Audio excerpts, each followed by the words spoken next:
नए साल से है उम्मीदें। जी हाँ, 2023 शुरू हो चुका है और सबसे पहले तो आप सभी को हैप्पी न्यू ईयर।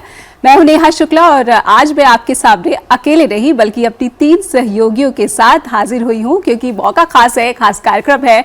तो आइए पहले मैं अपनी सहयोगियों के पास भी लेकर चलती हूँ आपके पास। हमारे साथ स्टूडियो में गीत उदय सैनी भी मौजूद है। गीत, बहुत बहुत स्वागत है आपका। Thank you so much Neha. और अनुराधा शर्मा है हमारे साथ। Thank you Neha. राशि गर्ग भी है हमारे साथ। नमस्कार। तो कैसा लग रहा है आज चारों, वैसे तो अलग अलग कार्यक्रम को लेकर हम आपके सामने आते हैं, लेकिन आज चारों एक साथ इस खास कार्यक्रम में मौजूद है और इस कार्यक्रम में हम बात करने वाले हैं उम्मीदों की। तो गीत, आपको नए साल से क्या उम्मीदें हैं और उम्मीदों को लेकर आप क्या सोचती है? 2023 शुरू हो चुका है। आई वुड से कि उम्मीदों के परिंदे हैं हम। कहते हैं कि जिस इंसान के जीवन में उम्मीदें होती है ना, वो कभी हार कर भी नहीं हारता है। सो आई वुड से कि उम्मीदों के उजालों की ओर नए साल की शुरुआत हो चुकी है। आप सभी की जिंदगी रोशन हो और मेरी यानी कि गीत की तरफ से मेरे सभी प्यारे दर्शकों का बहुत बहुत स्वागत। Wish you a very happy and prosperous new year. नए साल का पहला दिन है और नई उम्मीदें, नई आकांक्षाएं, कुछ अधूरे सपनों को पूरा करने और साथ ही साथ नई ऊंचाइयों को छूने का एक विश्वास माना जाता है नए दिन को। सो नेहा जी, मैं तो कहती हूँ कि ये हमारा सौभाग्य है कि आज नए साल के इस पहले दिन ने और इस मंच ने हम चारों को ये मौका दे दिया है जी, कि हम अपनी जो बात है वो अपने दर्शकों तक पहुंचा सके। क्योंकि अमूमन क्या होता है, अपने अपने प्रोग्राम्स कर लिए, दर्शकों के साथ बात हो गई, लेकिन इस मंच ने वो हमें सब कुछ प्रोवाइड कर दिया है। सो शुरुआत कहते हैं ना कि अच्छी होनी चाहिए। साल का जो पहला दिन हो, हम चारों का यकीनन एक अच्छा एग्जैक्टली तो ये हमारा सौभाग्य है। तो मेरे सभी प्यारे दर्शकों को एक बार फिर से हैप्पी न्यू ईयर और one more year with lots of dream, with lots of expectations and off camera Anuradha हम बहुत सारी उम्मीदों की बात कर रहे हैं ना। So कुछ उम्मीदें शायद धूमिल भी हो जाएंगी, लेकिन कुछ उम्मीदें हैं जो एक्चुअल में हम चाहते हैं कि पूरी हो। अनुराधा, आई वुड से कि तुम भी अब दर्शकों से अपनी उम्मीदों की बात कर लो। वही बात है गीत, बात उम्मीदों की करें तो जिंदगी कैसी है, क्योंकि अगर हम उम्मीद जताएं तो उम्मीद जो है ना, अगर जिंदगी में उम्मीद नहीं होगी तो हम लोग उम्मीदों के सहारे चल ही नहीं पाएंगे। एक इंसान है, अगर वो मंजिल की तरफ बढ़ता है तो सबसे पहले उम्मीद लेकर बढ़ता है। और वो कहते हैं ना कि साल बदल जाएंगे, जमाने बदल जाएंगे, लेकिन जो उम्मीद है वो भी इसके साथ बदलती रहेगी। इंसानों से उम्मीद रखते हैं हम लोग अपने परिवार वालों से उम्मीद रखते हैं, और नया साल जब आता है तो खासकर उम्मीद रखनी बनती भी है। खुद से भी बहुत सारी उम्मीदें हम रखते हैं। आप सबने भी कुछ ना कुछ सोचा होगा। ऐसा ही है, जब नया साल आता है तो जिंदगी धीरे धीरे बढ़ती रहती है और उम्मीदें भी धीरे धीरे हमारी बढ़ती ही रहती है। लेकिन बात अगर करें हम लोग रोज की उम्मीदों की, तो रोज हमने बहुत सारी उम्मीदें देखी होंगी, लेकिन नए साल पर खास उम्मीदें क्या हो सकती हैं? जैसे हम लोग बात करते, रोज हम अक्सर बात करते हैं, न्यूज रूम की बात करें या फिर किसी भी चीज की बात करें, तो हम लोग बात करते हैं कि मैंने ये उम्मीद जताई है, लेकिन वो उम्मीदें नए साल पर पूरी होंगी या नहीं, ये भी बहुत बड़ा सवाल होता है। क्योंकि हम लोग अपने नए नए रेजोल्यूशन लेकर आ जाते हैं जरूर कि हम ये करेंगे वो करेंगे, लेकिन पूरे होंगे नहीं होंगे, लेकिन फिर भी हम एक उम्मीद बनाए रखते हैं और वो हमारी जिंदगी को आगे बढ़ाने का एक छोटा सा जरिया है।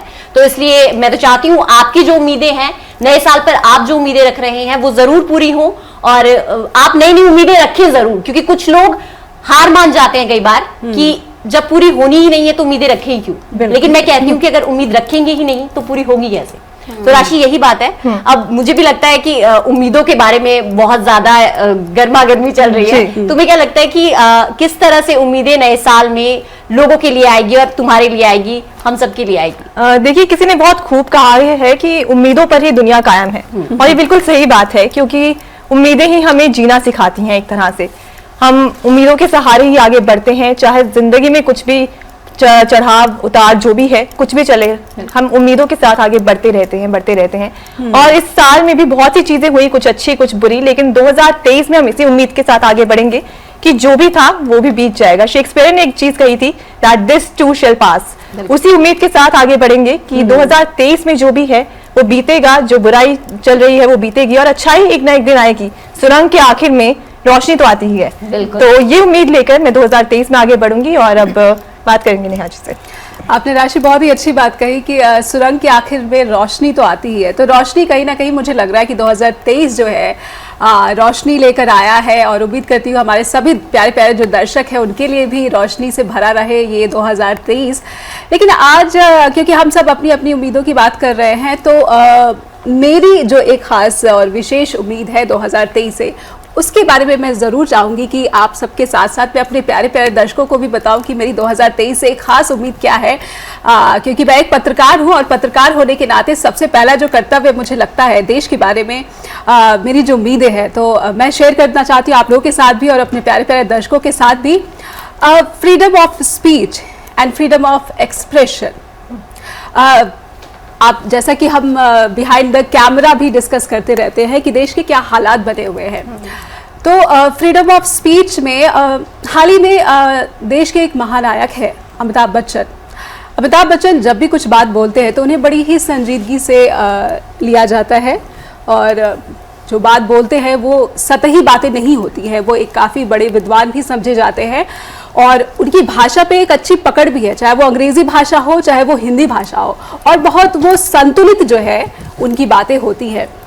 तो अमिताभ बच्चन ने एक खास बात कही है कोलकाता में अंतर्राष्ट्रीय फिल्म महोत्सव के उद्घाटन के मौके पर मंच से। लेकिन अफसोस की बात है कि इतना ज़्यादा इसे प्रसारित तो नहीं किया गया, कि मैं अपने दर्शकों को ये उनकी बात जो है एक बार ज़रूर दिखाना चाहती हूँ। इसके बाद मैं बात आगे बढ़ाऊंगी। देखते हैं अमिताभ बच्चन की ये बात। The 1952 Cinematograph Act set out the structure of censorship as it stands today, upheld by the Film Certification Board.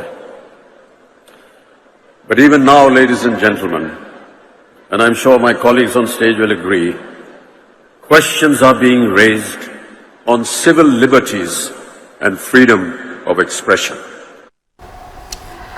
तो अमिताभ बच्चन जो कि civil liberty and freedom of expression की बात कर रहे थे, मैं इसलिए इस मुद्दे को और इस उम्मीद पर बात करना चाहती हूँ क्योंकि पिछले कुछ वक्त से सिविल लिबर्टी लगभग जो है कई खबरें आती हैं कि अगर आपने सत्ता के पक्ष में कोई बात कही है तो आपको अपने आप को एक्सप्रेस करने की, अभिव्यक्ति की आज़ादी है, लेकिन अगर आप सवाल पूछते हो तो आप देश का अपमान कर रहे हो या फिर आप देशद्रोही हो। तो मैं उम्मीद तो यही करती हूँ कि फ्रीडम ऑफ एक्सप्रेशन या फ्रीडम ऑफ स्पीच जो है देश में किसी भी स्वस्थ लोकतंत्र में ये जो है एक नागरिक होने के नाते एक आपको अधिकार, संवैधानिक अधिकार है कि आप खुद को एक्सप्रेस करिए। अभिव्यक्ति की आज़ादी संविधान ने आपको दिया है और आप इसको एक्सप्रेस करिए। आप जब बोलेंगे नहीं, सवाल नहीं करेंगे तो लोकतंत्र में आपकी भूमिका क्या रह गई? सत्ता से सवाल, और इसी में आता है, फ्रीडम ऑफ स्पीच में ही आता है फ्रीडम ऑफ क्रिटिसाइज। अगर आप सरकार से सवाल कर रहे हैं तो ये आपको संविधान ने अधिकार दिया है। बिल्कुल। लेकिन जगह जगह देखते हैं अगर किसी ने वो स्टेटमेंट दे दिया तो सोशल मीडिया पे उन्हें ट्रोल कर लिया जाता है। बहुत सी महिला पत्रकार हैं और उन्हें इतनी अश्लील धमकियां दे दी जाती हैं कि बिल्कुल Neha ji, you are right, absolutely you are right ji. देखिए फ्रीडम ऑफ स्पीच यानी कि अभिव्यक्ति की आजादी, आई फील कि लेट्स कम टू इंडिया। हम इंडिया की बात करते हैं। भारत में आई फील कि इसको लेकर जो पैरामीटर्स है ना, जो मापदंड हैं, वो बड़े ही विचित्र हैं। कहा जाता है कि freedom of speech is the biggest right of spirited democracy of liberty, equality and fraternity also ji. अब इसका मतलब क्या है? ये जो कहा गया था ना, ये एक बड़े ही फेमस थिंकर वॉल्टेयर की ओर से कहा गया था, और उनके इस स्टेटमेंट के देने के पीछे की जो गूढ़ बात है ना, उसको समझने की आज बड़ी जरूरत है। क्या कहा गया था? उनके इसके कहने का मतलब क्या था? मतलब ये था कि मैं आपकी बात से सहमत हूं, लेकिन हालांकि मैं आपकी बात से सहमत हूं, पर आप अपनी जो बात है उस प्लेटफॉर्म तक बड़े अच्छे से रख सकें उसके लिए मैं संघर्ष करने के लिए तैयार हूं। अब जिसको ये बात समझ में आती है ना, वो अभिव्यक्ति की आजादी के मायनों को बड़े अच्छे तरीके से समझ सकता है, इसका गलत मतलब नहीं निकालेगा। जी। हिंदी में नेहा कहा जाता है ना कि तोल मोल कर बोलना, लेकिन व्हाट डू यू फील, क्या आपको लगता है कि आजकल तोल मोल कर वाकई बोला जाता है? तोल मोल कर बोलना मतलब क्या होता था कि पहले गलती से भी कुछ निकल जाता था ना, तो हम लोग क्या कहा करते थे, सॉरी नहीं ऐसा हमें नहीं कहना चाहिए था। लेकिन आज हमें पता भी है कि उसके कॉन्सिक्वेंसेस क्या होंगे, लेकिन फिर भी जानबूझकर बोला जाता है, हर कहीं बोला जाता है, सोशल मीडिया पर बोला जाता है, समाचार पत्रों में भी समटाइम्स बोल दिया जाता है। और उसके बाद क्या शुरू होता है, हिंसक घटनाएं, राइट शुरू हो जाते हैं। आज तो हिंदू मुस्लिम दिस इज एवरीवेयर। क्या हो रहा है, हम यथार्थ वाकई समझ रहे हैं? मेरे ख्याल से तो नहीं। What do you think Anuradha? मुझे नहीं लगता है कि आजकल जिस तरह से हम लोग फ्रीडम ऑफ स्पीच को ले रहे हैं, हम बात तो करते हैं कि बोलने की आजादी या मौलिक अधिकार हमारा जो है कि हमें बोलने की आजादी है, लेकिन जिस तरह से हम बात आज के समय में रख रहे हैं उस तरह से मुझे तो नहीं लगता कहीं से भी कि बोलने की आजादी सच में है आज। क्योंकि अगर आपको कोई भी चीज गलत लगती है तो आप सवाल उठा सकते हैं, आप बात कर सकते हैं, लेकिन अगर आप बात करते हैं सत्ता के बारे में कहें या फिर सरकार के बारे में कहें, क्योंकि सवाल सबसे ज्यादा वही उठते हैं। बिल्कुल, ये सरकार की बात आपने कही तो मुझे वो नेहा जी याद आ गया कि मैं शुरुआत में भी कह रही थी ना कि हमारे जो फ्रीडम ऑफ अभिव्यक्ति की आजादी के पैरामीटर्स जो हैं वो यहाँ पर बदल चुके हैं। क्यों बदल चुके हैं कि अगर हाल ही के इस साल की बात की जाए, मेरे जहन में आता है सबा नकवी, मेरे जहन में आते हैं मोहम्मद जुबैर, मेरे प्रशांत कनौजिया जी भी आते हैं। ये तमाम वो हस्तियां हैं जो हाल ही के साल में बड़ी कॉन्ट्रोवर्शियल रही। क्यों रही? क्योंकि इन्होंने पूरे देश दुनिया में धर्म को लेकर ऐसी ऐसी बातें कही कि ये लोग अभिव्यक्ति की आजादी के हीरो बन गए। और जो मराठी की एक्ट्रेस है, मुझे उनका नाम केतकी चितारे आई गेस, उन्होंने क्या कहा था, शरद पवार को लेकर एक स्टेटमेंट दी थी फ्रीडम ऑफ स्पीच को लेकर। हालांकि लिखा किसी और ने था, लेकिन उन्होंने सिर्फ फॉरवर्ड किया था और उसमें शरद पवार का नाम तक नहीं शामिल था। यानी कि एक राजनीतिक व्यक्तित्व पर उन्होंने गैर राजनीतिक टिप्पणी करके उनको क्या किया गया, उनको जेल में डाल दिया गया। यानी कि छोटे छोटे आज मामलों में जेलों में डाल दिया जा रहा है। तो हम क्यों नाम कहें कि हमारे अभिव्यक्ति की आजादी के जो पैरामीटर्स हैं वो अजीब हो चुके हैं, बड़े ही विचित्र हो चुके हैं। वही बात है कि जिस तरीके से हम लोग देख रहे हैं कि पत्रकार कहते हैं कि पत्रकार को सबसे ज्यादा बोलने की आजादी है, वो अपने अपनी भावनाओं को नहीं, देश की भावनाओं को स्पष्ट रूप से लिख सके। लेकिन आजकल अगर पत्रकार भी कुछ ऐसी बातें लिखते हैं, या फिर आधे से ज्यादा पत्रकार तो जेल में होंगे जो सजाएं काट रहे होंगे कि आप सरकार के, क्योंकि बहुत सारे प्रतिबंध भी लग चुके हैं कि आप सरकार के बारे में नहीं लिख सकते गलत। जी, और अगर आप बोल दिया तो आपको सीधे जेल में डाल दिया जाएगा। बिल्कुल। कि अभी एक अगर आपने ट्वीट कर दिया, आरटीआई एक्ट की मैं बात करना चाहूंगी, लेकिन एक छोटा सा ब्रेक ले लेते हैं क्योंकि समय छोटे से ब्रेक के लिए इशारा किया जा रहा है। राशि से भी समझेंगे कि वो फ्रीडम ऑफ स्पीच और एक्सप्रेशन को लेकर क्या सोच रखती हैं और आरटीआई एक्ट का क्या देश में हाल है, क्योंकि वो भी इस दायरे में आता है, freedom of speech and freedom of expression के दायरे में आता है। छोटे से ब्रेक के लिए रुकते हैं, ब्रेक के बाद मिलते हैं आपसे अपनी उम्मीदों के साथ। नए साल से हैं उम्मीदें, उम्मीदों पर हम बात कर रहे हैं और हम 4 जस्ट टीवी के एंकर्स आपके सामने खास प्रोग्राम लेकर आपके सामने मौजूद है। राशि से समझते हैं, राशि freedom of speech, freedom of expression, जो चिंताएं अनुराधा ने और गीत ने जताई हैं, आप को देश के हालात को देखकर क्या मैं एक अलग तरीके से बात करना चाहूंगी। और क्योंकि जब फ्रीडम ऑफ स्पीच और एक्सप्रेशन की बात आती है तो आर्ट उसमें एक बहुत बड़ा रोल प्ले करती है। राइट। हम देख रहे हैं इस साल कई मूवीज को लेकर, कई शोज को लेकर कितने ट्रोलिंग से लेकर उन पर बैन से लेकर कई बातें हुई, बॉयकॉट्स की बात हुई, पठान हो गई जो कि अभी रिसेंटली इसके बारे में बात की जा रही है। तो एक तरह से किस तरह से आर्ट को बाधित किया जा रहा है, एक पिंजरे में बंद किया जा रहा है, क्योंकि आर्ट एक ऐसी चीज है जिससे हम कुछ भी एक्सप्रेस कर सकते हैं। फ्रीडम ऑफ स्पीच वहां पे एक बहुत बड़ा वो प्ले करती है, रोल प्ले करती है। तो मुझे लगता है आर्ट को लेकर जिस तरह से पूरे देश में इस साल खास करके ये सब कुछ चला है, बॉयकॉट्स और ये सब। और एक और बात, जब ट्वीट की आपने बात की, ट्विटर को अगर हम देखें, एलॉन मस्क ने हाल ही में ट्विटर में अपना तो सिर्फ भारत ही नहीं, अंतर्राष्ट्रीय स्तर पर भी जो है freedom of expression, Elon Musk ने कहा था कि वो फ्री स्पीच के बारे में ट्विटर में आ रहे हैं और सब कुछ, बिल्कुल कोई भी अपने विचार यहाँ वो कर सकता है। लेकिन जब अभी हाल ही में हमने देखा कि उन्होंने कई जर्नलिस्ट के अकाउंट्स को ब्लॉक कर दिया है, जो बहुत ही चिंता का विषय है, क्योंकि इतने बड़े माइक्रो ब्लॉगिंग साइट पर अगर जर्नलिस्ट अपने विचार नहीं रख सकते तो आप कैसे फ्री स्पीच की बात लेकिन कर अच्छी सकते हैं? बात है ना कि संयुक्त राष्ट्र की तरफ से इसमें जी। हस्तक्षेप हुआ और उन पत्रकारों के जो काम यानी कि से फिर बिल बहाल हो हम गए। ये भी समझे कि फिर इसके दो पहलू हैं, या तो जो अच्छा बोल रहे हैं उनको दबाने की कोशिश की जा रही है, और या तो इसका एक बहुत ही ज्यादा दुरुपयोग हो रहा है। बिल्कुल, बिल्कुल। आपने एक बहुत ही पॉजिटिव राशि बात कही है, मैं उससे बात एकदम सहमत हूँ। जो अच्छी चीज है मेरे ख्याल से उसे और आगे लेके जाने की जरूरत है, लेकिन दुर्भाग्य ये है कि उसे सप्रेस किया जा जी, रहा है। बिल्कुल, बिल्कुल। लेकिन फिर क्योंकि हमें अगले उम्मीद की ओर भी बढ़ना है, लेकिन मैं छोटा सा मैं जोड़ना चाहूंगी इस कि नोट के साथ- आरटीआई की भी बात मैं जरूर फ्रीडम ऑफ स्पीच में रखना चाहूंगी, क्योंकि देश में आरटीआई एक्ट लाया ही इस मकसद से गया था कि जो freedom of speech and expression का राइट पत्रकारों को मिला है, जी। तो उसको बहुत ही मजबूती से समर्थन देता था आरटीआई, और बहुत सी चीजों पर सवाल कर सकते थे हम सत्ता से। लेकिन आज उस आरटीआई एक्ट का क्या देश में जो है हाल है, उन पत्रकारों का या फिर उन कार्यकर्ताओं की हत्या की गई है, और उन हत्यारों को सरकार में ही मौजूद कुछ लोगों का संरक्षण मिल रहा है। तो मैं ये उम्मीद जरूर करूंगी गीत और अनुराधा राशि कि जो 2023 है उसमें हम पत्रकारों और साथ साथ में जो आरटीआई एक्टिविस्ट हैं देश के भीतर और अंतर्राष्ट्रीय स्तर पर भी, मैं कहूंगी कि जो भी फ्रीडम ऑफ स्पीच और एक्सप्रेशन के पक्ष में बात करना चाहते हैं, उनके लिए 2023 जो है वो उम्मीदों भरा और कुछ उम्मीदों का नया सवेरा जरूर लेकर आए। हाँ नेहा, क्योंकि मैं उस नोट के साथ मैं इसे रैप अप जरूर करना चाहूंगी हमारे फ्रीडम ऑफ स्पीच को लेकर, कि जो मैंने शुरुआत में बात कही थी, अच्छी जो चीज हो रही है उसे और अच्छा बनाने की हमें जरूरत है। तो यही उम्मीद है 2023 से, नए साल से है ये उम्मीद। लेकिन जो चीज बुरी हो रही है ना, उसको खत्म किए जाने की जरूरत है, और ये जिम्मेदारी जो है वो हम सबको लेनी होगी।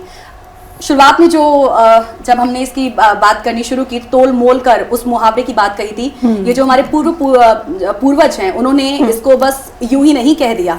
आज इसकी जो महत्ता है वो खत्म हो गई है, लेकिन इस निचोड़ के साथ इसे लाया गया था, तो उस निचोड़ को हमें नहीं भूलना है। सो वी वांट कि एक तोल मोल कर जो बात कही गई ना, उसके वाकई ही उसका जो सिग्निफिकेंस है उसे समझने की जरूरत है, ताकि जो चीजें बुरी हो रही हैं उनको हम कहने से पहले ही रोक सकें। मेरा इशारा उन कॉम्युनल राइट्स को लेकर है जो देश में आज हर कहीं हैं। चलिए लेट्स मूव ऑन। बहुत सारी उम्मीदें हैं, तो फिर एक और उम्मीद, उस उम्मीद के साथ मैं इस मंच पर आई हूँ आप सभी से, आप लोगों के विचार जानने और अपने दर्शकों के साथ भी वो बात करने। वो उम्मीद है नई व्यवस्थाओं की। जब वो जन्म लेती हैं तो ये बड़ा स्वाभाविक सा है कि नए चैलेंजेस आ जाते हैं, नई लिमिटेशंस हमारी आ जाती हैं, बहुत सारी अपेक्षाएं आ जाती हैं, घूम फिर कर अपेक्षाएं ही आ जाती हैं। अब जब हम कहते हैं ना कि आज शासन प्रशासन की ओर से भी नए भारत बनने की बात कही जा रही है, हम कैसा भारत बनाना चाहते हैं? हम अनूठा भारत बनाना चाहते हैं, हम स्वर्णिम भारत बनाना चाहते हैं। लेकिन मेरा एक बड़ा मूल सवाल है कि क्या आज कोई इस पर बात करता है? जो एक मूल सवाल है कि हम इंसान कैसे बनना चाहते हैं उस स्वर्णिम भारत में, उस अनूठे भारत में अच्छा इंसान बनने की आज कौन बात कर रहा है? कोई भी तो नहीं कर रहा। इतनी उम्मीदें पाले बैठे हैं, उन उम्मीदों को धरातल पर लाने का काम कौन कर रहा है? ये सवाल मेरे ख्याल से हमें किसी और पे छोड़ने की जरूरत नहीं है। ये सवाल आज हमें अपने आप से पूछने की जरूरत है कि हम इंसान वाकई में बन कैसे रहे हैं। जब मैं छोटी थी तो मेरी बहुत सारी यादें जुड़ी हुई हैं उन तमाम चीजों से जो हम स्कूलों में सीखा करते थे, जो हम परिवार में सीखा करते थे, हमारे जो बड़े बुजुर्ग हैं हमें सिखाया करते थे। आज जो सारी जो चीजें हैं, मैं युवाओं में मुझे वो चीजें वो दिखती नहीं है। Exceptions are always there. बहुत सारी ऐसी मेजॉरिटी है जिसमें सिर्फ युवाओं की जो आज उम्मीदें हैं, आज जो उनकी एक्सपेक्टेशंस है, जो उनके हाव भाव हैं, वो कुछ और ही कहानियां बयां करते हैं। तो धरातल पर हम उतरे थे। मेरी एक सहयोगी हैं जो अक्सर आप उन्हें टेलीविजन स्क्रीन पर जस्ट हिंदी पर देख ही सकते हैं। तो ग्राउंड लेवल पर वो इसी पर बात करने उतरी थी युवाओं से। युवाओं का कहना क्या कुछ था जब उनसे पूछा गया कि आपके आइडल कौन है और आप घर बैठे फ्री टाइम में करते क्या हैं, उनका क्या कहना रहा। आइए फटाफट से आपको दिखाते हैं और उसके बाद डिस्कशन इस पर भी होगी, इस उम्मीद की। तुम्हारी जिंदगी में तुम्हारा आइडल कौन है? रश्मिका। मेरा आइडल यही है। कोई स्पेसिफिक नहीं है, मैं खुद ही हूँ। रोहित शेराव। मुझे तो सोनू निगम और राहत फ़तेह अली खान साहब दोनों बड़े अच्छे लगते हैं। डैड। पेरेंट्स। मेरी ज़िंदगी का मेरे चाचा जी हैं। मेरे 2 मित्र, सबसे प्यारे मित्र। तो जब ऑफिस से तुम आती हो और चीज़ें कहीं बाहर से आती हो, कुछ भी, घर जाके सबसे पहला काम क्या करती हो? मतलब या तो उनकी वीडियोस देखती हूँ, ठीक है, मूवीज़ वगैरह, और फ्री टाइम में मैं वीडियोस बनाना पसंद करती हूँ, जिससे मुझे बहुत ही ज़्यादा सेटिस्फेक्शन, खुशी मिलती है। फ्री टाइम पे तो मैं वैसे रील्स बनाता हूँ, बाकी रात में क्लब चले जाता हूँ। सोना ही क्यों पसंद है? कोई काम नहीं करना पड़ता, हाथ पैर बिना हिलाए बस सोते रहो, और क्या। घर आके सबसे पहला काम क्या करना पसंद करती? सोना। अच्छा, तुम्हें सोना पसंद है? सोना ही क्यों पसंद है? बहुत। फैमिली के साथ टाइम स्पेंड करना नहीं पसंद? फैमिली के साथ टाइम स्पेंड करना तो रूटीन है, लेकिन सोना इज लव, लाइक बहुत मुश्किल से सोना मिलता है। स्टडी। पढ़ाई बहुत इंपॉर्टेंट है स्टडी। फ्री टाइम में मैं मोस्टली रिसर्च कर लेता हूँ गिटार के ऊपर, कि लाइक कोई नोट्स वगैरह या फिर कुछ भी अगर लीडिंग वगैरह निकालनी हो, ऐसे निकाल के रख लेता हूँ। बाद में जब मेरे को टाइम मिलता है तो उसको प्रैक्टिस कर लेता हूँ। परिवार के साथ कितना वक्त बिता पाते हो? डेली मोस्टली मैं, क्योंकि मेरा घर यहीं पर है, मेरी फैमिली के साथ ही रहते हैं, तो मतलब मोस्टली पर डे में आधा घंटा 1 घंटा तो उनके साथ टाइम स्पेंड हो जाता है। फ्री टाइम में क्या करना पसंद करते हो? अपने यार दोस्तों के साथ एंजॉय। यार दोस्तों के साथ। अच्छा, घर वालों के साथ कितना एंजॉय कर पाते हो, कितना समय बिताते हो? घर वालों के साथ तो खैर पहले तो काफ़ी बार, अब तो बहुत कम। मोस्टली टाइम अपने मित्रों के साथ करता हूँ। पेरेंट्स भी हैं, पर सबसे ज़्यादा मैं मेरे खास पंकज और मेरे राठी जी, ये सबसे ज़्यादा मैं इनसे बहुत कुछ सीखता हूँ।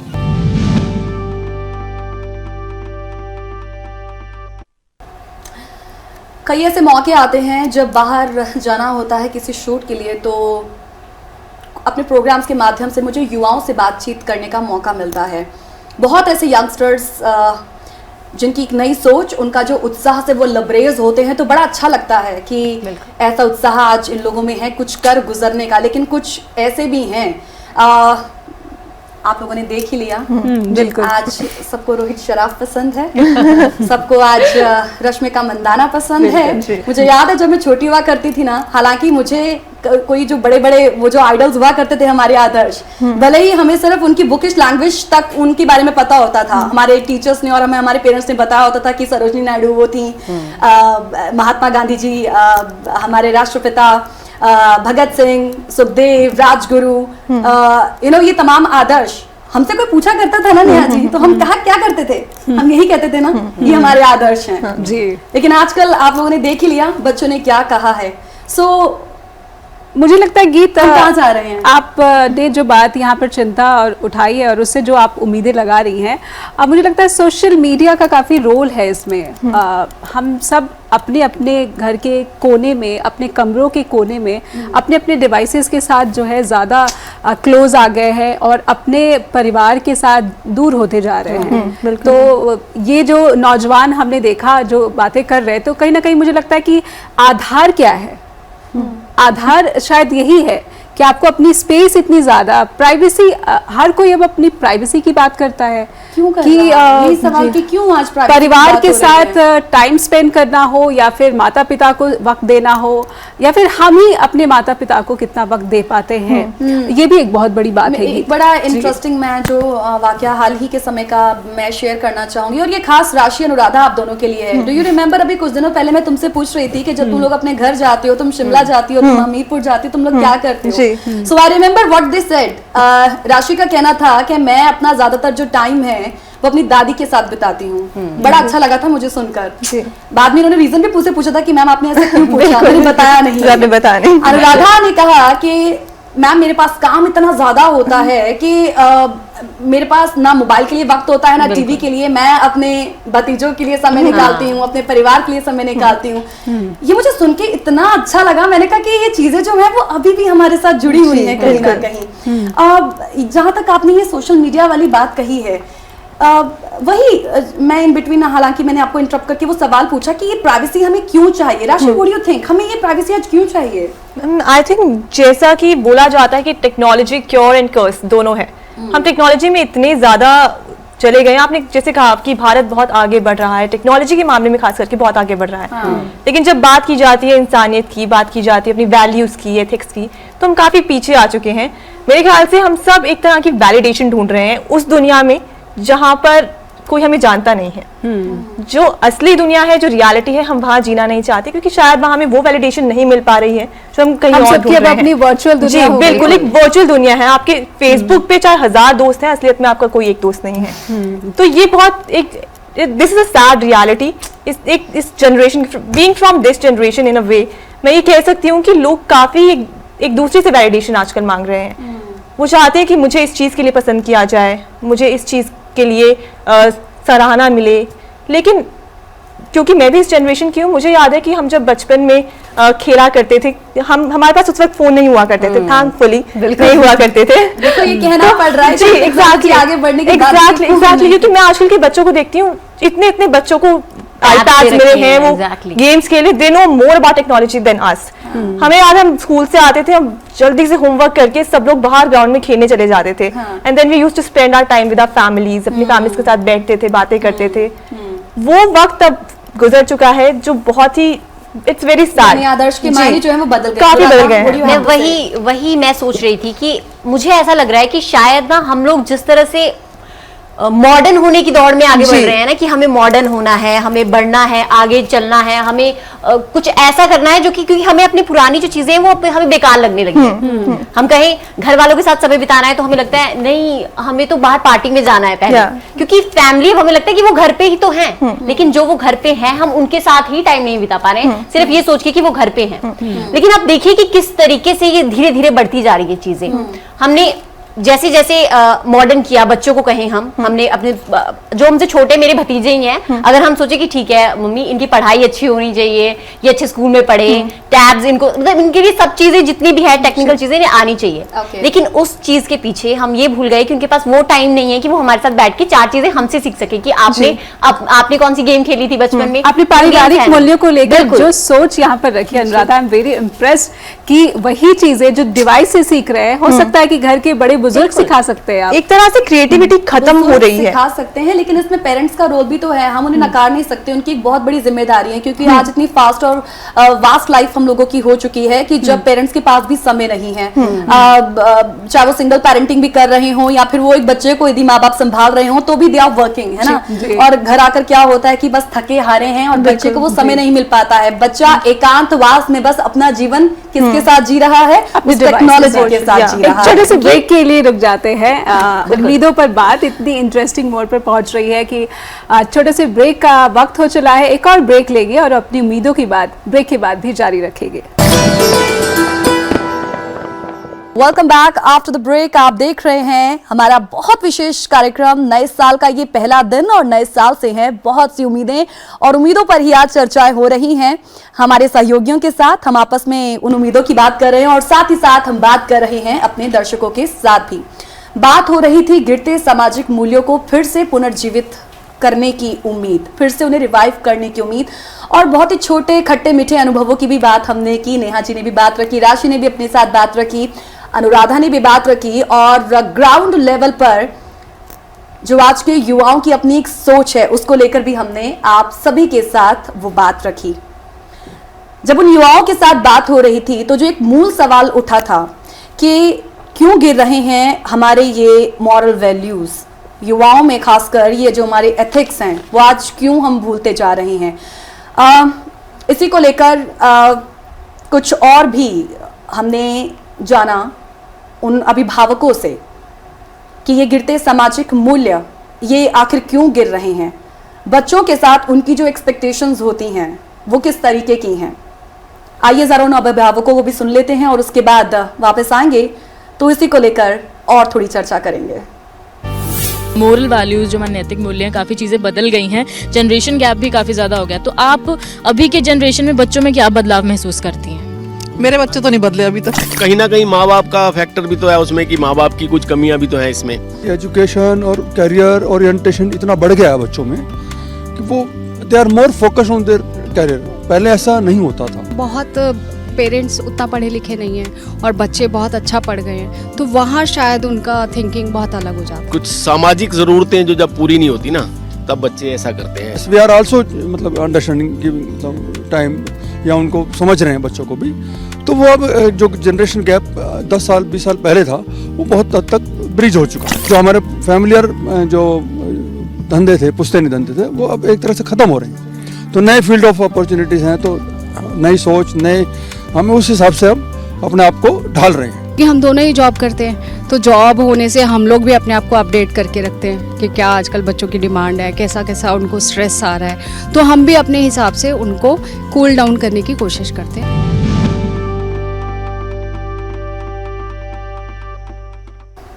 अब फिर घूम फिर कर वही सवाल कि गिरते सामाजिक मूल्यों का आखिर जिम्मेदार है कौन? पेरेंट्स अपनी जगह सही हैं और युवा अपनी जगह सही हैं, तो फिर ये जो सामाजिक मूल्य हैं वो आखिर गिर क्यों रहे हैं? नेहा, राशि, अनुराधा, मैं तो ये कहूँगी कि मैं कभी कभी ना इसी चीज़ को, इस चिंतन को एक सवाल के तौर पर अपने आप से कभी कभी पूछती हूँ कि भाई ऐसा क्यों हो रहा है। और कभी अपने नियर एंड डियर वन से भी जब ये सवाल होता है ना, तो मुझे ऐसा लगता है कि मैं उस नैतिक संकट को खुद तो फील कर रही हूँ, लेकिन कोई और फील क्यों नहीं कर रहा है। सो मेरे ख्याल से पर वो जो सवाल हैं, मैं कहूँ कि शायद वो गुंजाइश ही खत्म हो गई है कि क्या है, पर हमें उम्मीदें नहीं छोड़नी चाहिएगी। मैं यही कहने वाली थी कि गुंजाइश अब सवाल को रहकर, सवाल को छोड़कर कुछ अब रह ही नहीं गई है। उम्मीद हमें नहीं छोड़नी चाहिए। शुरुआत में कहा था ना कि जिस इंसान के पास उम्मीदें होती हैं वो हार कर भी नहीं हारता है। तो चलिए समझाना, बुद्धिजीवियों को आगे आना, परिवार को आगे आना, अभिभावकों को आगे आना, बड़े बुजुर्गों को आगे आने की आज ये जिम्मेदारी तो भाई लेनी ही होगी। तभी ये जो उम्मीदें हैं ना वो पूरी हो सकेंगी। बिल्कुल बिल्कुल। और ये जो आपने अभी उम्मीद जताई है गीत, इसके बाद मुझे एक और उम्मीद की बात, मैं जिस उम्मीद की बात करने जा रही हूँ वो भी कहीं ना कहीं से कनेक्टेड है। क्योंकि आज हम देखें कि डिजिटल क्रांति जो है वो इतनी ज्यादा आ गई है ना कि आजकल हर एक व्यक्ति ना मानसिक तनाव का सामना कर रहा है। मेंटल हेल्थ, जिसके बारे में हम बात ही करना भूल गए हैं, और इसको हम लोग मतलब हम इसका ख्याल रखना तो बिल्कुल ही भूल गए हैं। शारीरिक ख्याल तो हम रखते हैं, लेकिन हम लोग जब बात करें मेंटल हेल्थ की तो सारे उसे कहते हैं कि वो पागल है। पर कहीं कि आजकल टीनेजर्स हों या फिर बड़े बड़े सेलिब्रिटीज हों, कोई भी इसे अछूता नहीं रहा है। और एक इंटरनेशनल ऑर्गेनाइजेशन डेटा की एक रिपोर्ट है, उसमें साफ आया है कि भारत में जो है 5 करोड़ 60 लाख लोग डिप्रेशन के शिकार हैं। और ऐसे ही जो 3 करोड़ 80 लाख लगभग जो लोग हैं वो एंजाइटी के शिकार हैं। तो मुझे लगता है कि आज इस मुद्दे पर भी चर्चा करना जरूरी है, बात करनी बनती है। लेकिन इसको शुरू करने से पहले मैं चाहूंगी कि हम लोग एक झलक, कुछ झलकियों पे डाल लें कि कुछ हम समझ पाएं। Mental illness can happen to anyone. There's a reason why we're doing what we're doing. I found that with depression, one of the most important things you could realize is that you're not alone. You're not the first to go through it. You're not going to be the last to go through it.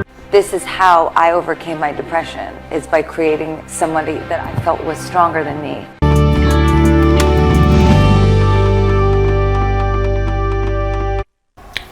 तो ये आवाजें जो अभी आप सबने सुनी, हम सबने सुनी, ये आवाजें हम सब पहचानते होंगे। क्योंकि ये वो आवाजें हैं, ये वो कलाकार हैं जिन्होंने इस सब से जो जूझ चुके हैं मेंटल हेल्थ से, और उसके बाद उन्होंने हमें ऐसे फॉर्मूलेज भी दिए हैं कि हम लोग कैसे इससे बाहर निकल सकते हैं। जी। लेकिन आजकल हम लोग मेंटल हेल्थ के बारे में बात करना क्यों नहीं चाहते? क्योंकि आजकल हम देखें कि टीनेजर्स सबसे ज्यादा इसी बात के शिकार हैं। वो अलग रहना पसंद करते हैं, वो बात करना पसंद नहीं करते हैं, वो डिप्रेशन में जा चुके हैं, लेकिन उन्हें फिर भी ऐसा लगता है कि कोई उन्हें समझता नहीं है। और हम लोग इसमें अपनी क्या भागीदारी निभा रहे हैं, यही आज हम लोग। आपकी बात से मैं एक उम्मीद जो है वो इसलिए मेरी बनी हुई है इसी मसले पर, मेंटल हेल्थ, मानसिक स्वास्थ्य पर। पहले जब हम छोटे छोटे थे, अनुराधा, राशि एंड गीत, तो स्कूलों में काउंसलर की जो भूमिका थी ये बिल्कुल नगण्य थी। कि कोई काउंसलिंग कर रहा है तो there was no such teacher जो कि काउंसलिंग करता था। अब मैं देखती हूँ कि ऑलमोस्ट सभी स्कूल ऐसे हैं जहाँ पर कानूनन, बल्कि एक नियम बनाया गया है सरकार की तरफ से, राशि, जो कि हमारे सरकार की एक बहुत अच्छी पहल है कि एक काउंसलर की भूमिका, और बहुत वो जो भूमिका है बहुत महत्वपूर्ण है। बच्चों को इन्वॉल्व किया जा रहा है, स्पेशल सेशंस हो रहे हैं, वर्कशॉप्स हो रही हैं, बच्चों से एसेज लिखवाए जा रहे हैं कि आपको कुछ लिखना है। तो ऐसे में बहुत सारे बच्चे जो हैं वो अगर किसी तरह की समस्याओं से, मानसिक समस्याओं से घर पे परेशान हैं या फिर चाइल्ड अब्यूज का शिकार हो रहे हैं, तो ये सभी संजीदगी भरी बातें जो हैं, इन्हीं इसी नियम के तहत जो है सामने आ पा रही है। तो मानसिक स्वास्थ्य के लेवल पे खासकर अगर मैं बच्चों की बात कहूँ तो देश में एक क्रांतिकारी जो है परिवर्तन तो आया है। जी बिल्कुल, लेकिन लेकिन पर बात वही राशि, मैं आपसे जानना चाहूंगी भी कि आप क्या सोचती हैं इस बारे में, लेकिन एक बार ग्राफिक के जरिए हम ये नजर डाल लें कि हालात क्या हैं। जी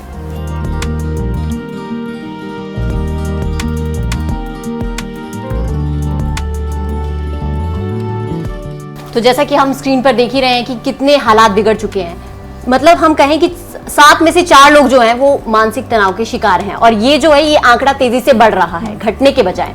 और जो विशेषज्ञों ने चिंता जताई है वो ये है कि 5-8 साल में ये जो मानसिक स्वास्थ्य की जो बीमारी हम कहें, लोग जिसे पागलपन सोच रहे हैं, वो शायद बहुत ज्यादा आगे चला जाएगा।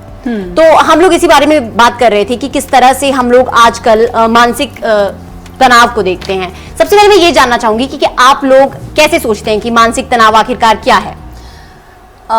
मैं तो ये कहूंगी, एक अंदर की चोट होती है और एक बाहर की चोट होती है। बाहर की चोट हर कोई देख लेता है, अंदर की चोट नहीं देख पाता कोई। और जो इस तनाव से गुजर रहा होता है वो भी कभी कभी ऐसी परिस्थिति में होता है कि अपने अंदर की बात कह ही नहीं पाता है, सहज ही इतना महसूस नहीं करता है कि वो अपनी जो बात है वो किसी के सामने रख सके।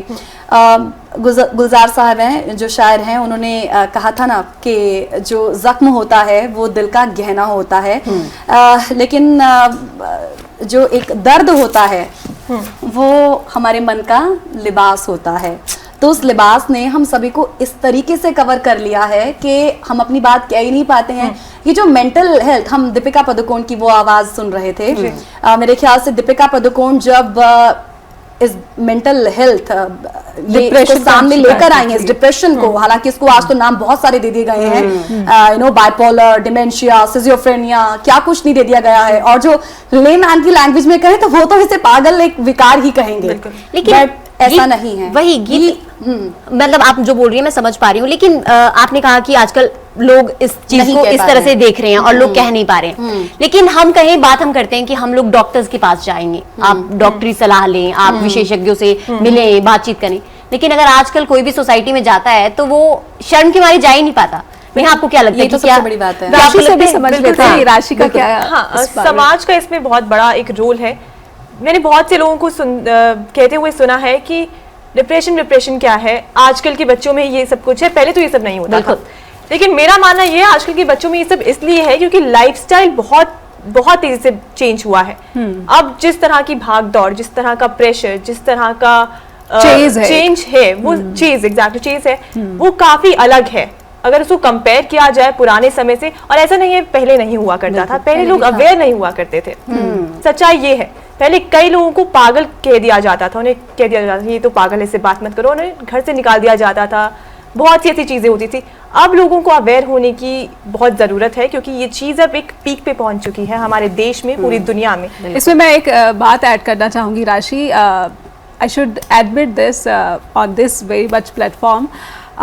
मुझे भी बहुत परेशानी चल रही है, इनफैक्ट मानसिक समस्याएं। मुझे लगता है कि हम जिस भी जीवन शैली में हैं तो किसी न किसी मानसिक तनाव से, स्ट्रेस कह लीजिए, गुजरते हैं। सिर्फ कुछ दिन पहले की बात है, one of my friend is professional counsellor. तो वैसे तो मैं उससे हंसते हंसते हर बार बोलती, अच्छा किसका ये दिमाग ठीक कर रहे हो, किसका दिमाग ठीक कर रहे हो। And I just couldn't stop myself and I called her one morning and मैंने उससे बोला कि I just want to heal my mental stress, मुझे ठीक कर दो, मुझे दिमागी रूप से ठीक होना है। And I just cried and she just said आप रो लो, लेकिन रोने के बाद मेरी एक सलाह मानो कि आप कम से कम दिन में 10 मिनट अपने साथ बिताओ और आपको ये करना है। तो मैंने यहाँ पर इस मंच का इस्तेमाल किया कि जो लोग भी मुझे देख रहे हैं, सुन रहे हैं या फिर उम्मीदों की बात कर रहे हैं, तो मेंटल हेल्थ खासकर अगर दिन में 10 मिनट भी आपने खुद को समझने की कोशिश की कि आपको भगवान ने बनाया कैसे है, आपका व्यक्तित्व कैसा है, तो आपको ज़रूर अपने आप को ये वक्त देना चाहिए, क्योंकि हमें खुद पे हंसी नहीं आनी चाहिए या फिर खुद को पागल नहीं समझना चाहिए, या फिर किसी तरह का जो गिल्ट है वो भी नहीं इसको पालना चाहिए कि ये मेरे साथ क्या हो रहा है, ये तो बिल्कुल ही नॉर्मल नहीं है। ये बिल्कुल ही नॉर्मल है। जिस तरह से हमारे शरीर में कोई चोट लग जाती है तो दिमाग में भी अगर कोई चोट लगी है तो ये बिल्कुल नॉर्मल है। आप इसका इलाज कराइए। अगर आपको लग रहा है कि आप खुद से नहीं ठीक हो पा रहे हैं तो आप जरूर जाइए, जो कि आपके दिमाग का इलाज कर सकता है। कहीं ना हमें भगवान की तरफ से ही हम लोगों को एक ऐसी शक्ति दी गई है जिसे हमें सिर्फ पहचानने की जरूरत होती है। फिर हमें किसी डॉक्टर की भी जरूरत नहीं है, किसी काउंसलर की भी जरूरत नहीं है। वो क्या है कि अपनी एबिलिटी को पहचानना। हम सबको अपनी एबिलिटी को, कुछ लोग ऐसे होते हैं जो मन से बड़े स्ट्रांग होते हैं, यू नो, आउटर जितने हैं वो अंदर से भी उतने ज्यादा स्ट्रांग होते हैं। तो जितनी भी समस्याएं उनके बीचों बीच आती है ना, वो उस समस्याओं से, उस स्ट्रेस से कोप अप कर लेते हैं। लेकिन आई तो जस्ट वांट से, मैं सिर्फ इतना कहूंगी कि आज जब हम उम्मीदों की बात करते हैं और मेंटल हेल्थ ये ऑल ओवर द वर्ल्ड इतना ज्यादा हो चुका है, सिर्फ दीपिका पादुकोण नहीं, बहुत सी ऐसी इंटरनेशनल हस्तियां भी हमारे सामने आ चुकी हैं, beat Bella Hadid, beat Selena Gomez, beat Beyonce, you know, beat कोई भी, हम किसी प्लेयर की बात कर लें, हर कोई इसके साथ आ चुका है। आगे इसमें मैं जोर देती हूं, कोटा में 3 छात्रों ने सुसाइड कर दिया। बहुत ज्यादा है, मेंटल हमें बहुत ही जो है स्थिति जो है वो खराब है। लेकिन एक छोटे से ब्रेक के लिए रुकना पड़ रहा है यहाँ पर। उम्मीदों की बात तो हम कर ही रहे हैं, लेकिन उम्मीदों के साथ साथ जिस तरह की निराशाएं भी हैं उनका भी जिक्र आ ही जाता है। लेकिन हम फिर भी उम्मीदों पर कायम है, क्योंकि उम्मीदों पर ही तो दुनिया कायम है। एक छोटे से ब्रेक लेते हैं यहाँ पर। ब्रेक के बाद सभी दर्शकों का बहुत बहुत स्वागत है हमारे इस प्रोग्राम में, जिसमें हम बात कर रहे हैं उम्मीदों की। तो अभी हमने बात की कि किस तरह से आत्महत्याएं बढ़ रही है मेंटल डिप्रेशन के कारण या स्ट्रेस के कारण। तो हम एक बार ये देख लेते हैं कि क्या भारत में सरकार क्या कदम उठा रही है, कितना कुछ कर रही है इसे रोकने के लिए।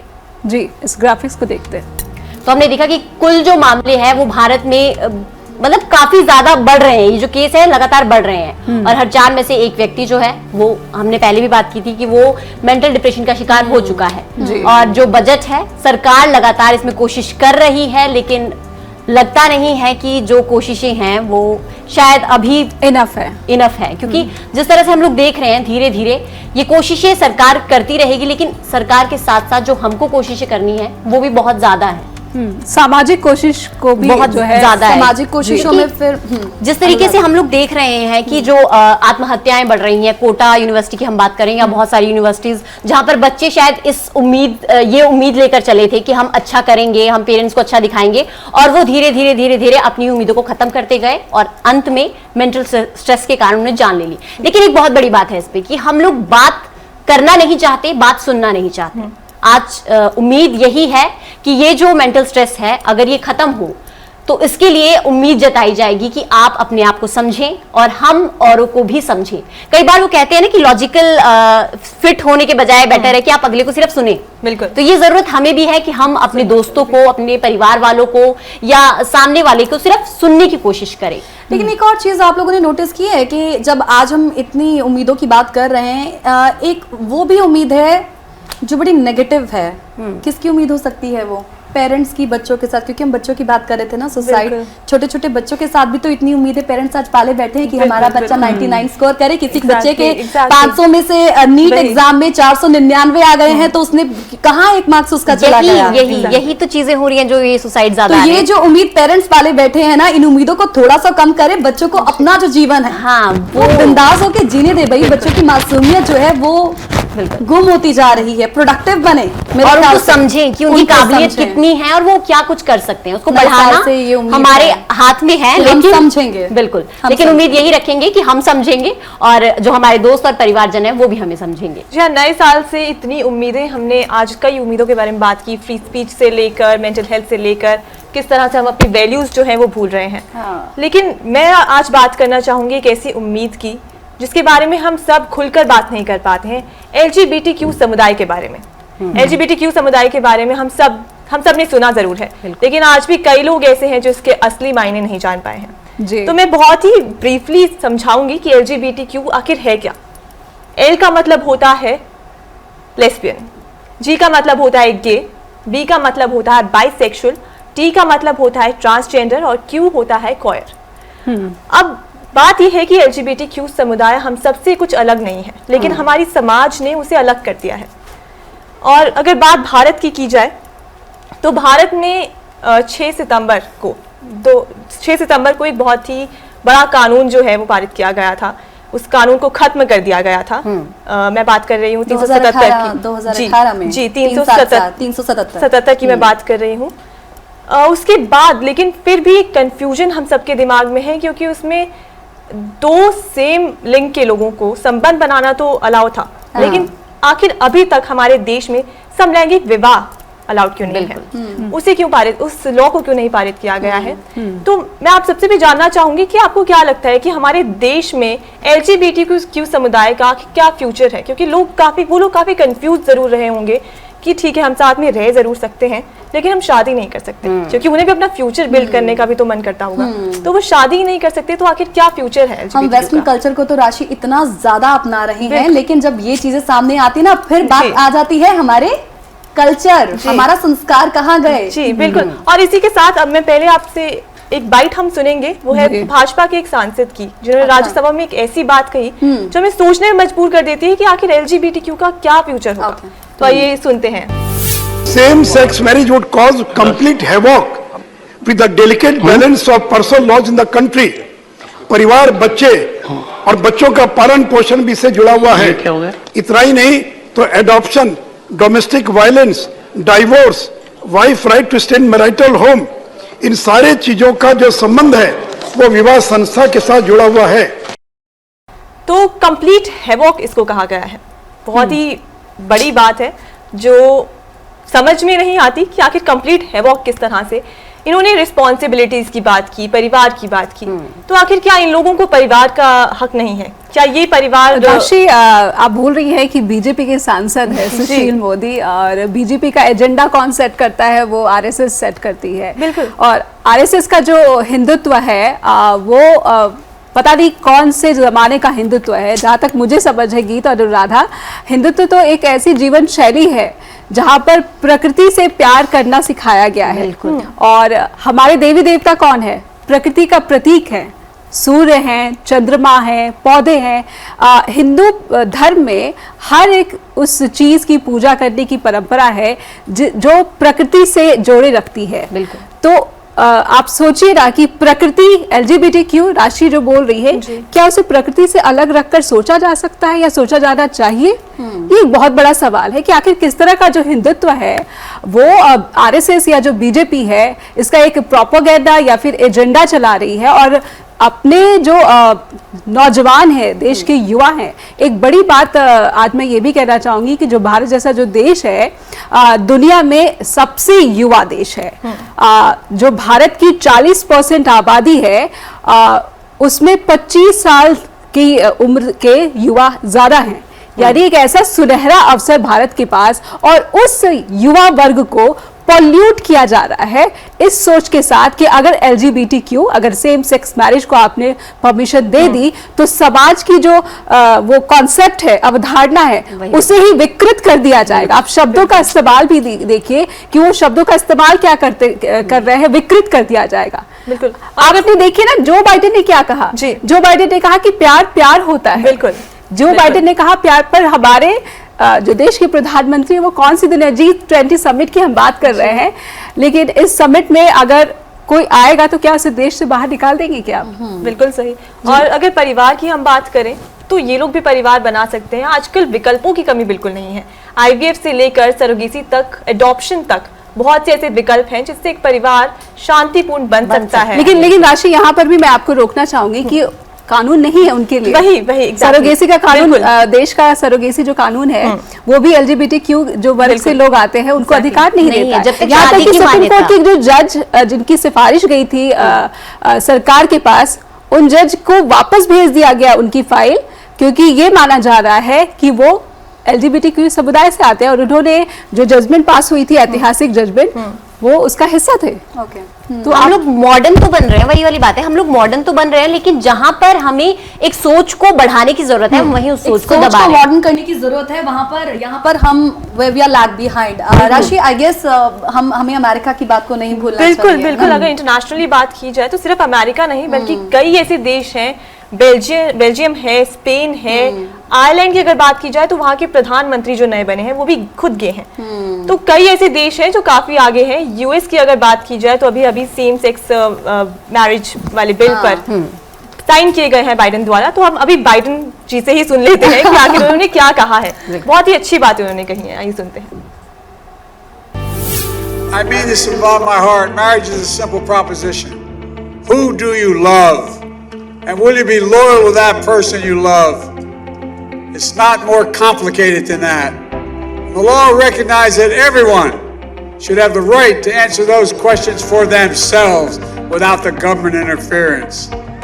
Love is love. Right is right. Justice is justice. These things are fundamental things that America thinks matter. Love is love, एक बहुत ही खूबसूरत बात कही है राष्ट्रपति बाइडेन ने, क्योंकि प्यार को किसी भी भाषा, धर्म या लिंग से नहीं बाधित किया जा सकता। I swear राशि, लव इज लव, जो उन्होंने जिस तरीके से कहा था, वही ही said, उसको बार-बार सुनने का मन करता है। Got goosebumps actually। हाँ। बहुत ही सच है इस बात में, इससे कोई इसको मना नहीं कर सकता, क्योंकि प्यार में अगर हम बाधा बीच में ले आए कि नहीं इस लिंग में, या और ये सिर्फ LGBTQ समुदाय की बात नहीं है, प्यार नहीं हर जगह। वही सवाल यहाँ पे मेरा एक है कि क्या हमें लगता है कि भारत जैसे देश में जहाँ हम लोग एक लड़का और लड़की के प्यार को एक्सेप्ट करने में अभी भी बहुत कतराते हैं, वहाँ हम सेम जेंडर मैरिज को एक्सेप्ट कर पाएंगे? क्योंकि आपने देखा होगा कि कितने केसेस ऐसे हैं जहाँ पर अगर एक लड़का और लड़की शादी करना चाहते हैं, अगर वो उनके धर्म अलग हैं, उनके कास्ट अलग है, किसी देश में लव जिहाद चला है, हाँ लव जिहाद चला है, तो क्या हमें लगता है कि वहां पर LGBTQ सेम सेक्स मैरिज ये हो पाएगा? ये हो पाएगा, ये तो चलो एक उम्मीद है, लेकिन हमें प्रैक्टिकली यहाँ पर सोचने की जरूरत है कि हमारे जब एक नेता LGBTQ पर संसद में इस तरीके की बात कर रहे हैं तो वो क्यों कर रहे हैं? राशि, आपने एक तरफ सुशील मोदी को हमने बाइट चलाई है, और दूसरी तरफ ने यहाँ पर ज्यादा हावी कौन हो रहा है? Joe Biden. The way he said, the way he expresses is love, कि लव इज लव, उसके आगे कुछ नहीं है। लेकिन अचंभे वाली बात देखिए क्या है, हम ऑफ रिकॉर्ड भी एक बार हम बात कर रहे थे LGBTQ। नेहा, आपको याद है आपने कहा था कि देखो अमेरिका में अब जाकर इसको हुआ है, तो भारत में व्हाट आर यू एक्सपेक्टिंग? अब 2018 में राशि जैसे आप बता रहे थे कि उस कानून को समाप्त करके क्या कहा गया था कि कानून जो नई पॉलिसीज हैं उनको सब कुछ दे दिया गया। लेकिन आई एम श्योर, मेरी उम्मीद ये है, I am interrupting you again, क्योंकि अब मैं उससे थोड़ा हटकर सोच रही हूँ। अब मेरी उम्मीद अमेरिका से हटकर भारत से इसलिए ज्यादा है क्योंकि भारत जिस तरह से तेजी से बदल रहा है, अबॉर्शन का लॉ जैसे वहां बदल गया, लेकिन भारत में जब लॉ बदला तो बिल्कुल ही डिफरेंट और पॉजिटिव लॉ आया। एक छोटा सा ब्रेक भी ले लेती हूँ मैं यहाँ पर गीत और राशि और राधा, एक छोटे से ब्रेक के लिए रुकते हैं और ब्रेक के बाद अपनी उम्मीदों पर ऐसे ही बात जो है चर्चा जारी रखेंगे। उम्मीदों का ये सफर, अब हम लगभग बहुत सी उम्मीदों पर बातचीत कर चुके हैं और LGBTQ की जो उम्मीद है राशि की, आइए यही बात आगे बढ़ाते हैं। राशि, जिस तरह से हमने बातों बातों में समझा कि कहीं ना कहीं मुझे लग रहा है अमेरिकी राष्ट्रपति जो बोल रहे हैं वो अच्छी बात तो है और बीजेपी के जो सांसद बोल रहे हैं वो बुरी बात तो है, लेकिन पॉजिटिविटी तो मुझे अभी भी अपने ही देश से ज्यादा दिख रही है। क्या दिखनी भी चाहिए, यही तो उम्मीद है, यही तो उम्मीद है कि आगे हम इस उम्मीद के साथ बढ़ें कि LGBTQ समुदाय भी हमारे साथ, हमारे ही तरह आजादी के साथ रह सके। पर हम ये क्यों नहीं समझा? हाँ जी, आप कंटिन्यू कीजिए राशि। हमने बहुत बार देखा है कि किस तरह LGBTQ को एक मेंटल प्रॉब्लम की तरह भी देखा जाता है। कई लोगों से हमने सुना है कि नहीं, this is a mental problem, ऐसा कुछ नहीं होता, and this can't be natural. हाँ, and this can't be natural. तो आपका इसको लेकर क्या कहना है कि आपको लगता है कि कोई मेंटल प्रॉब्लम है, और ऐसे लोगों को आप क्या कहना चाहेंगी, किस तरह से आप समझाना चाहेंगी कि जो लोग कहते हैं मेंटल प्रॉब्लम है ये, मुझे उनकी सोच पर मैं क्या कहूँ। ये सुशील मोदी जी को हम बीजेपी के जो सांसद हैं हम उन्हें सुन रहे थे, जब हम उन्हें सुन रहे थे ना राशि, तो इन बिटवीन मुझे ना मैं अपने दूसरे प्रोग्राम्स के माध्यम से मैंने कई बार ट्रांसजेंडर्स को जोड़ा है। हमारे व्यूअर्स बहुत भलीभांति जानते हैं, रियल लाइफ अनटोल्ड स्टोरी में भी मेरा जो पहला प्रोग्राम था वो एक ट्रांसजेंडर के साथ था, धनंजय चौहान के साथ। तो आई वॉज बिट अफ्रेड, लेकिन उन्हें मुझे इतना कंफर्टेबल फील उस वक्त करवाया था, मैं बता नहीं सकती आपको। एंड मैं उस वक्त, मेरी भी सोच क्या होती थी कि जो ट्रांसजेंडर हैं वो सिर्फ ताली बजाने के लिए होते हैं। लेकिन एक चीज मैं जोड़ना चाहूंगी यहाँ पर गीत, इंटरप्ट कर रही हूँ, सॉरी। देश में हमारे ही देश की परंपरा है कि जब कुछ भी शुभ अवसर होता है तो हम किन्नरों को बुलाते हैं और उनसे आशीर्वाद लेते हैं। उनका होना, उनके आशीर्वाद को शुभ माना जाता है। तो ये वही देश है। मुझे लगता है कि कैसे विरोधाभासी जो चीजें हैं वो प्रस्तुत की जाती हैं। एक तरफ हम जो किन्नर हैं उनसे आशीर्वाद ले रहे हैं, उन्हें बुलाकर एक अपने शुभ अवसर पर जो है अपनी शुभ मुहूर्त को या फिर ओकेजन को और प्योर बनाने की कोशिश कर रहे हैं, लेकिन जब उनको राइट्स देने की बात आती है तो हम कहते हैं कि ये तो समाज हमारा विकृत हो जाएगा। ये कई लोग कहते हैं कि ये अब आया है, ये अब कहाँ से आया है? मेरे ख्याल से थोड़ा सा अगर हम हिस्टोरिकली भी बात करें, बहुत छोटी सी बात है ये। हमने अपने स्कूल टाइम में खजुराहो के मंदिरों के बारे में आप सबने भी पढ़ा होगा। खजुराहो के मंदिरों के बारे में जब आप पढ़ेंगे तो वहां पर आप देखेंगे कि वहां पर जो दीवारों पर कार्विंग की गई है, वहां पर जो पुस्तकें हैं, जब हम हिस्ट्री उनके बारे में जानते हैं तो हम देखते हैं कि वो जो चीजें हैं उस वक्त भी किस तरीके से उनकी उन गतिविधियों को, समलैंगिक गतिविधियों को दिखाया जाता था। इट मीन्स कि ये वेस्टर्न कल्चर, तो वेस्टर्न कल्चर भी कई लोग कहते हैं ना कि ये वहां से आ गया है। आई डोंट अंडरस्टैंड कि वहां से कैसे आ गया। भाई आपको अपनी सभ्यता को पढ़ने की जरूरत है, आपको अपनी हिस्ट्री को जानने की जरूरत है कि ये नया नहीं है, ये बहुत पुराना है और हमारे इतिहास के साथ जुड़ा हुआ है। बहुत ही खूबसूरती के साथ इसे बताया गया है, इसे सजाया गया है। तो इसे मानसिक प्रॉब्लम मत कहिए। और एक तरह से पेरेंट्स को अपने बच्चों को अवेयर करने की भी जरूरत है और समझने की जरूरत है, सबसे बड़ी बात। बिल्कुल। बट बात करें अगर हम देखें कि सोसाइटी को बहुत ज्यादा चेंज होने की जरूरत है, बहुत ज्यादा। आज हमने देखा है कि हम लोग बड़े बड़े शहरों में अगर जाएं और वहां बात करें कि अगर दो लड़कियां एज अ फ्रेंड रूम लेना चाहती हैं तो उन्हें इजीली रूम मिल जाएगा, लेकिन एज अ कपल रूम लेना चाहती हैं तो उन्हें बिल्कुल भी रूम तो कोई देगा नहीं, बल्कि चार बातें और उनके पीठ पीछे बनाई जाएगी कि आप ऐसे हैं, आप ऐसे हैं। और कुछ मैंने देखा है वो झाड़ फूक के पास भी ले जाते हैं कुछ घर वाले तो कि बेटा ये तो तुम पे कुछ हो गया है, क्योंकि बट हम लोगों को शायद मुझे लगता है कि कहीं ना स्टडीज जो हैं उसमें भी कहीं ना कहीं ये जरूरत है आजकल समझाने की, लेकिन एक एज जो गैप है वो भी कहीं ना कहीं बैरियर है, जनरेशनल गैप तो बैरियर जरूर है। आपने जो एक इम्पॉर्टेंट बात कही है, इसी से मुझे एक आइडिया है और उम्मीद भी मैं यहाँ पर ये जोड़ना चाहूंगी अपनी तरफ से कि किताबों में क्या हम इस तरह का कोई पाठ शुरू कर सकते हैं, अपने करिकुलम में इसको क्या ऐड किया जा सकता है कि ये जो समाज है, ये जो वर्ग है, ये बिल्कुल ही सामान्य है, किसी भी पुरुष या फिर महिला की तरह ही एक सामान्य वर्ग है। प्रकृति ने उसे बनाया ही ऐसे है और हम अगर उसे नहीं अपनाएंगे तो वो फिर कहाँ जाएंगे? वो हम सब अपने घरों में हम जानवरों से प्रेम करना हमारे हिंदू धर्म ने सिखाया है। भारत की परंपरा ऐसी रही है कि प्रकृति से जो भी जुड़ा है उससे प्रेम करना है। प्रकृति से ही हम मनुष्यों का जो है अस्तित्व है, तो हम फिर उन्हें प्रकृति से अप्राकृतिक कैसे कह सकते हैं? नैसर्गिक, अप्राकृतिक की तमाम चीजें कही हैं। आप पाठ्यक्रम की बात कर रही हैं नेहा जी, पुस्तकों में तो ये ऑलरेडी चीजें हैं, बट द थिंग इज कि जो पेरेंट्स है वो अपने बच्चे को किस तरीके से समझाते हैं, क्या वाकई इस पर वो बात करते भी होंगे? मेरे ख्याल से तो नहीं करते होंगे। इतनी सारी चीजें हैं, हम उन पर बात नहीं कर पाते हैं, फिर ये तो एकदम अलग हटकर है। अब 377 की आपने बात की थी, उसको समाप्त कर दिया गया, लेकिन एक जो बुनियादी तौर पर बदलाव की जरूरत होती है किसी भी समस्या को लेकर, वो बुनियादी बदलाव ही जब तक नहीं आता, और वो कहां से जुड़ा हुआ है? हमारे यहाँ से। हम इसी को ही नहीं बदलना चाहते हैं तो फिर हम वो बुनियादी स्तर पर बदलाव आखिर ला कैसे सकते हैं? ऐसे लाएंगे हम चारों एक साथ बैठकर और बातें करके और एक हमेशा पॉजिटिव रहकर इसी तरह से आ सकते हैं बदलाव। ये बात समझने के लिए तो अभी शायद बहुत समय भी लग सकता है, पर मुझे लगता है कहीं ना कहीं भारत उस ओर बढ़ रहा है, धीरे-धीरे बढ़ रहा है। शायद मुझे लगता है, जैसे मैं इस बार सोच रही थी कि जिस तरह से लॉ पास हो रहे हैं, हम देख रहे हैं कि जो बाइडेन बाहर चीजें कर रहे हैं वो धीरे धीरे यहाँ भी हो रही हैं, जो कि सोच से बिल्कुल परे था कि भारत में ऐसे लॉज आएंगे, अबॉर्शन लॉ आएगा या फिर कुछ भी आएगा। तो मुझे लगता है कि शायद जल्द ही जो है यहाँ पर भी ऐसे लॉज आएंगे कि हमारी सोच भी बदलेगी, सोसाइटी भी बदलेगी और जीने का नजरिया भी बदलेगा। वही तो उम्मीद है, वही उम्मीद लेकर 2023 की ओर बढ़ेंगे